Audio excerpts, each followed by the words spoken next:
कलाहांडी जिला कुक्सरा अंचल में अवैध देशी मत कारबार विरोध में अबकारी विभाग पक्षर एक बड़ धरणर कार्यानुष्ठान ग्रहण कर कुकसरा अबकारी थाना अंतर्गत खलीगढ़ साहजखोल जंगल में अबकारी टीम चढ़ाऊ कर 2800 केजी मेहुल पुच एवं 100 लिटर हाथरंधा देशी मद जबत करने सह घटनास्थल में सेगुड़ी नष्ट कर शनिवार कुकसरा अबकारी थानार एक स्वतंत्र टीम डुड़ुकाठेंगा पंचायतर साहजखोल जंगल मध्य एक नाला निकट में यही चढ़ाऊ करते तेबे अबकारी टीम पहुंचा पूर्व मद माफिया माने सूचना पाई फेरार होइथिबारु काहाको मध्य गिरफ करा जाई पारि नाही।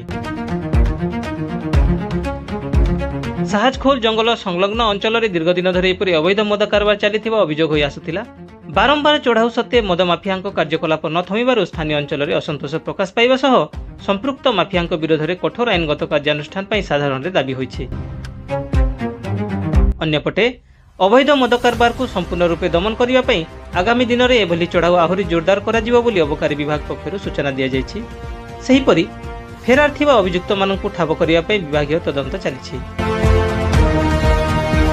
कलाहांडीरु कविराज दुर्गांको रिपोर्ट, स्टार ओडिशा।